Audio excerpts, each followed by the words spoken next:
Sathya Sai district పోలీస్లో ఈ కార్డినెన్స్ search operations అనేది మనం గతం ఒక 2-3 నెలలుగా కొనసాగిస్తున్నాము. సో దీంట్లో హిందూపూర్ వరకు వచ్చినప్పుడు ఫస్ట్ మనం కొడ్డం ఏరియాలో మనం హిందూపూర్ 1 టౌన్ లిమిట్స్లో చేయడం జరిగింది.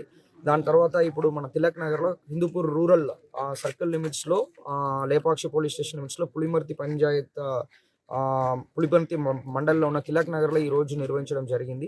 ఈ తిలక్ నగర్ మనకి హిందూపూర్ 2 టౌన్ లిమిట్స్కి బార్డర్ వస్తుంది.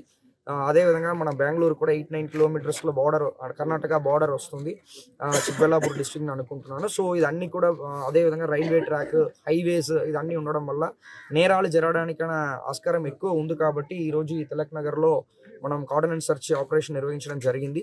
దీంట్లో ఒక రౌడీ షీటర్ ఉన్నారు, ఒక రౌడీ షీటర్ చనిపోయారు, ఒక రౌడీ షీటర్ ఉన్నారు. ఆ రౌడీ షీటర్ కూడా ఇప్పుడు Roddam police station limits, Penukonda sub division లిమిట్స్లో ఉన్నట్టు మనకి ఇన్ఫర్మేషన్ ఉంది.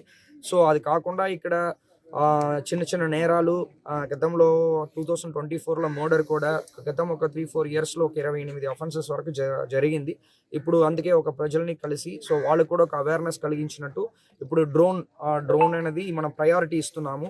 సో డ్రోన్తో పాటు ఫ్రీక్వెంట్గా ఇలాంటి కొన్ని మారుమూల ప్రాంతంలో ఈవినింగ్ టైం కానీ నేరాలు జరుగుతున్న టైం అని చెప్పి మేము సెగ్రిగేట్ చేయడం జరిగింది. ఆ టైంలో నైట్ విషన్ డ్రోన్స్ కూడా మనకు ఉంది. కాబట్టి ఈ ఏరియా అన్ని కూడా ఆర్టీసీ కాలనీ కానీ, ఇందిరామా కాలనీ కానీ, డ్రైవర్స్ కాలనీ కానీ, సౌకత్ నగర్ కానీ ఇలాంటి అన్ని ఏరియాస్ని మనం ఒక పాయింట్లో నిలబడుకొని ఎంటైర్ ఏరియాని మనం ఈజీగా డ్రోన్స్లో కవర్ చేయొచ్చు. ఆ డ్రోన్ బీట్ కూడా కమింగ్ డేస్లో అది ప్లాన్ చేస్తున్నాం, ఆల్రెడీ స్టార్ట్ చేసాము. ఇక్కడ కూడా కమింగ్ డేస్లో మనం డ్రోన్ బీట్స్ ఈవినింగ్ టైం కానీ, క్రైమ్ టైంలో కానీ, ఈవెన్ నైట్ టైంలో మిడ్ నైట్ కానీ 12 to 2 కూడా మేము చేయడానికి ప్లాన్ చేస్తున్నాం. అదేవిధంగా ఇక్కడ సీసీటీవీ కెమెరాస్ కూడా కొంచెం ఇంపార్టెంట్ జంక్షన్స్లో పెట్టామంటే బాగుంటాయనే ఉద్దేశంతో పాటు కూడా డిస్కషన్ చేయడం జరిగింది.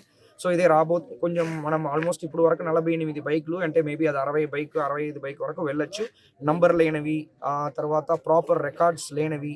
సో అదేవిధంగా ఆటోస్ కూడా ఒక 6 ఆటోస్ వరకు సీజ్ చేయడం జరిగింది. ప్రాపర్ రికార్డ్స్ లేనివి.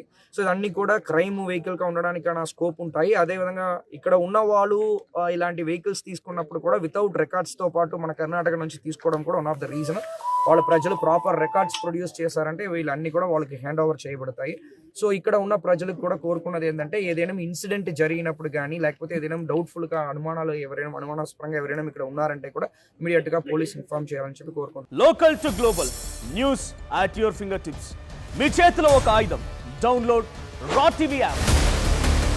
Media legend Ravi Prakash is back.